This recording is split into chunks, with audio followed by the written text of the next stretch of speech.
AP జలదోపిడిపై BJP silence. Banakacherla Rayalaseema ప్రాజెక్టులు Srisailam canal పనులపై మౌనం. కృష్ణా గోదావరి జిల్లాలో తెలంగాణకు అన్యాయం జరుగుతున్న నోరెత్తని రాష్ట్ర నేతలు. ఇద్దరు కేంద్ర మంత్రులు సహా 8 మంది ఎంపీలున్నా ప్రశ్నించట్లే. పొరుగు రాష్ట్రం కోటాకు మించి నీళ్లను తోడుకపోతున్న నో రెస్పాన్స్. హైకమాండ్కు భయపడి తెలంగాణ ప్రయోజనాలు తాకట్టు పెడుతున్నారని విమర్శలు. కృష్ణా గోదావరి జిల్లాల్లో తెలంగాణకు తీవ్ర అన్యాయం జరుగుతున్నా బీజేపీ రాష్ట్ర నాయకులు మౌనంగా ఉంటున్నారు. కేంద్ర సర్కార్ అండతో AP Godavari Banakacherla GB link project చేపడుతున్నా Srisailam right main canal lining పనులు వేగంగా కానిచ్చేస్తున్నా కృష్ణాలో కోటాకు మించి నీటిని తన్నుకపోతున్నా కమలం పార్టీ నేతలు ఒక్క మాట కూడా మాట్లాడడం లేదు.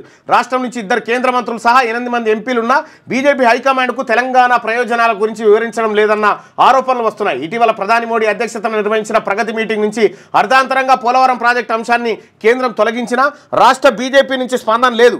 ఏపీ కుట్రపూరితంగా అంశాన్ని ఎత్తేయించిందన్న ఆరోపణలపైన మాట్లాడలేదు. ఏపీ కుట్రలకు వ్యతిరేకంగా రాష్ట్ర నీటి హక్కుల కోసం కాంగ్రెస్ సర్కార్ ఒంటరిగానే పోరాడుతున్నది. అటు ఏపీ టు కేంద్రం తీరును ఎప్పటికప్పుడు ఎండగడుతుంది.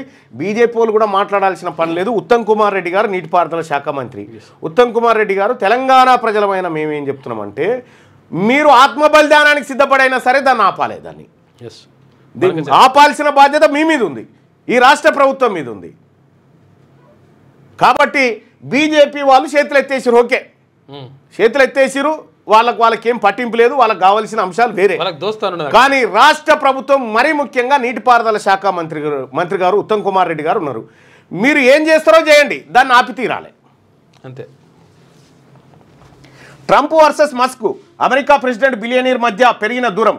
బిగ్ బ్యూటిఫుల్ బిల్లుపై అభిప్రాయ భేదాలు. మస్క్ సాయం చేసిన కృతజ్ఞత లేదన్న ట్రంప్. తానే లేకుంటే ట్రంప్ గెలిచేవాడన్న మస్క్ అట.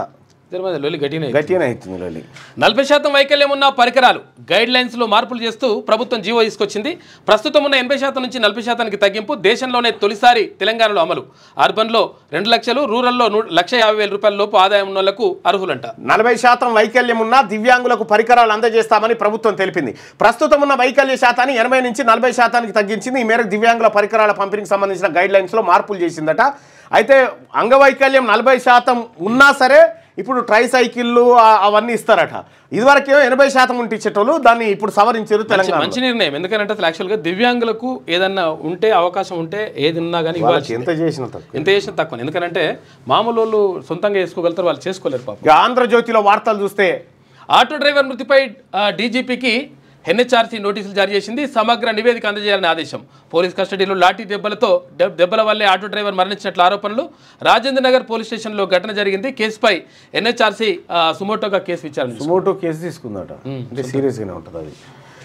ఉద్యోగులకు 2 డిఏలు, ఒకటి ఇప్పుడు, మరొకటి వచ్చే ఏడాది ఏప్రిల్లో. ఉద్యోగుల ఆరోగ్య పథకానికి ట్రస్టు బిల్లుల క్లియరెన్స్కు ప్రతి నెల 700 కోట్లు. రిటైర్డ్ ఉద్యోగులను మళ్ళీ తీసుకోం, ఆల్రెడీ తీసుకున్న వాళ్ళని తీసేయాలి. అది ఎర్త్ సైన్సెస్ వర్సిటీకి మన్మోహన్ పేరు. స్వయం సంఘాల బీమా సొమ్ము స్త్రీనిధికి. 33,194 కోట్లతో రోడ్ల అభివృద్ధి. మెట్రో 2వ దశకు 19,579 కోట్లు.